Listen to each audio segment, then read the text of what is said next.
Привет, друзья! Это начиналось как слух. Политические инсайдеры, анонимные утечки, осторожные намеки в кулуарах Бундестага. Но за последние недели эти намеки стали превращаться в реальность. Все чаще в закрытых обсуждениях звучит слово, которое до этого просто боялись произносить.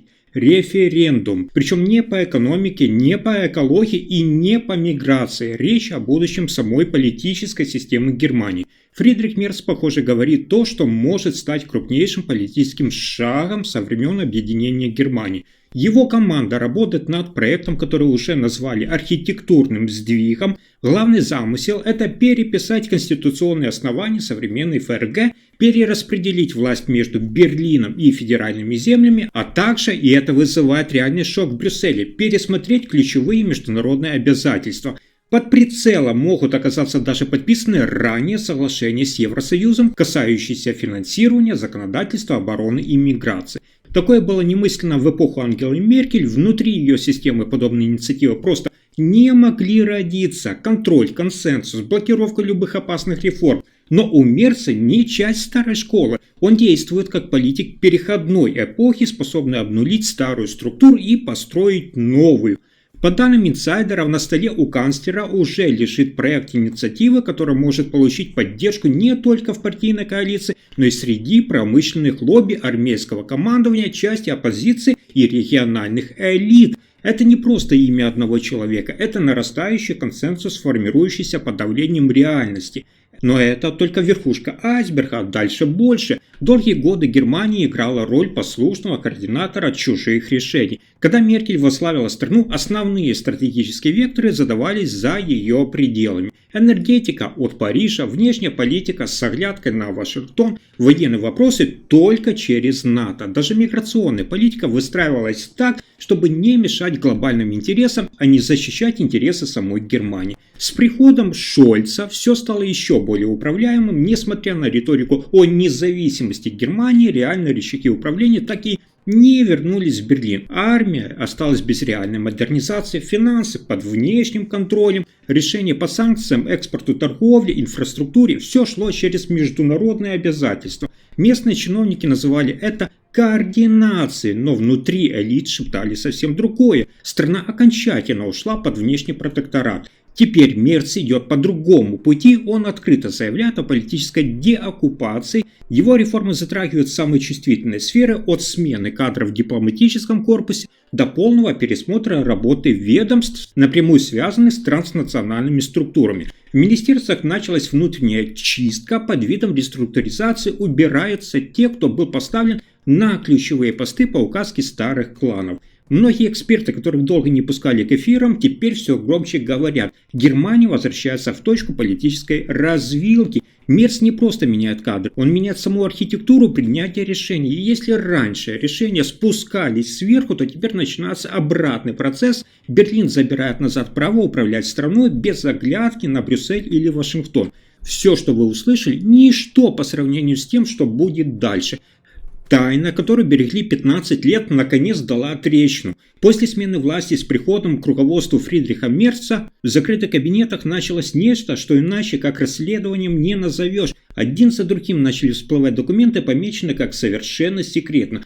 Подписи, печати, логотипы НАТО, а рядом инициалы высокопоставленных политиков той эпохи. Все указывает на то, что при канцлере Ангеле Меркель были заключены тайные соглашения, содержание которых никогда не выносилось на обсуждение даже в парламент. С приходом Мерца в коридорах власти началась ревизия архива, и то, что там находится, не просто ошибки прошлого, а индикаторы двойной игры. При Меркель внешняя политика строилась не просто в координации, а по заранее утвержденным лекалам, согласованным с транснациональными структурами.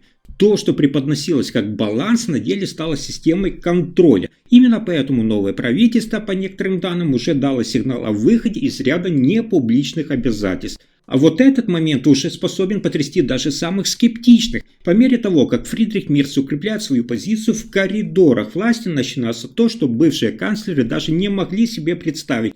Тотальная ревизия теневой системы управления, сложившейся за последние 2 десятилетия. Шольц, пришедший после Меркель, формально не разрывал эти связи, наоборот, продолжил линию, но уже с более жесткой зависимостью от внешнего контроля. Особенно это проявлялось в назначении в МИД и Минобороны, где каждое кадровое решение шло через определенный фильтр. Но с приходом Мерца этот фильтр взломан. Сейчас мы подойдем к самому опасному пункту. Согласно утечкам, отменены сразу несколько соглашений, подписанных в 2012, 2016 и 2020 годах, которые ранее держались в строжайшем секрете. Под грифом недопустимости утечки скрывались положения о внешнем надзоре, которые фактически подчиняли часть госаппарата внешним структурам. Мерц убирает эти анкеры и заново выстраивает цепочку управления уже без участия Брюсселя или транснациональных кураторов. Это шокирует даже видавших многое аналитиков. Те документы, которые начали просачиваться из архива Министерства обороны, ставят под сомнение саму идею военного суверенитета Германии. На бумаге все выглядело солидно: участие в НАТО, совместные операции, поставки техники. Но за кулисами происходила совершенно иная история. Секретные протоколы, подписанные в начале 2010-х годов и до самой отставки Шольца, содержали пункты, которые ограничивали боеспособность Бундесвера. Это не просто слова, а в них зафиксированы конкретные шаги. Запрет на собственные стратегические доктрины, обязательное согласование перемещения войск с внешними структурами, а также полное зависание ключевых оборонных решений в зоне согласования с НАТО. Под предлогом партнерства происходила поэтапная передача командных функций, особенно в случае кризисных сценариев. А для армии, по сути, был установлен внешний контроль. Генералы не могли самостоятельно разрабатывать тактические планы без разрешения со стороны. Особенно абсурдным выглядит соглашение 2018 года, согласно которому ключевые узлы ПВО подчинялись не немецкому командованию, а совместному штабу, где Германия имела лишь голос совещательного характера.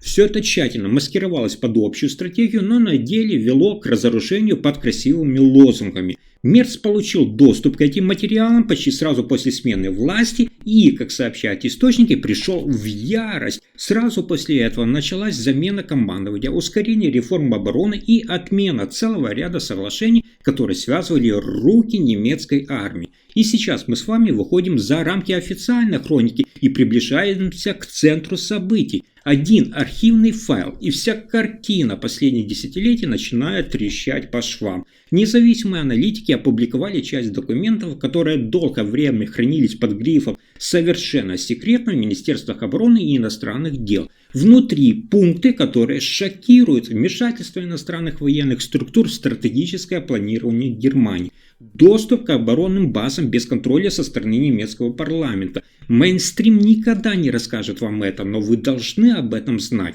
Особенно взрывной оказался один из разделов, который прямо указывает: в момент военного или политического конфликта приоритет решения отдается не Бундестагу, а штабу НАТО. Меркель уходила тихо, не дав ни одного комментария по теме. Шольц пришел и продолжил политику умалчивания. Не было ни расследований, ни обсуждений в парламенте, ни официальных опровержений. Просто тишина. С приходом Фридриха Мерца начинается то, что в экспертной среде называют инвентаризацией суверенитета. Часть бывших чиновников уже вызваны на закрытое слушание, и вот здесь начинается настоящее разоблачение. Информация, десятилетиями скрываемая под грифом «секретно», стала просачиваться в независимые каналы, в телеграм-рассылки, закрытые форумы. Бывшие аналитики, уволенные при Шольце, вновь появляются в эфирах уже без цензуры, и у них есть что сказать. По их данным, ключевые решения в экономике, безопасности и энергетике принимались в Берлине лишь формально. На деле Германия жила по внешним сценариям. Программы утверждались после согласования с внешними кураторами, а министры подбирались под одобренную за границей модель. Все это оформлялось как евроинтеграция, партнерство и международное сотрудничество. Показательный пример – тайные протоколы о передаче данных Бундесвера спецслужбам НАТО без дополнительного согласования с Бундестагом. Подписанный в 2014-м, введены в действие без широкой огласки. Лишь в 2025 году один из фрагментов оказался в распоряжении журналистов и вызвал настоящий скандал в экспертной среде. Бывшие советники заявляют, структура власти ФРГ на протяжении 20 лет работала как временная администрация под внешним управлением. Министры приходили и уходили, но ядро влияния оставалось за кулисами. И сегодня меняются кадры, блокируются соглашения и уже готовятся первые публичные досье. Ситуация начинает напоминать эффект домино. Один утекший документ тянет за собой второй. Один разоблаченный механизм вскрывает целую сеть. Если вам понравился мой рассказ, ставьте лайк, подписывайтесь и делитесь этим видео. Спасибо за просмотр.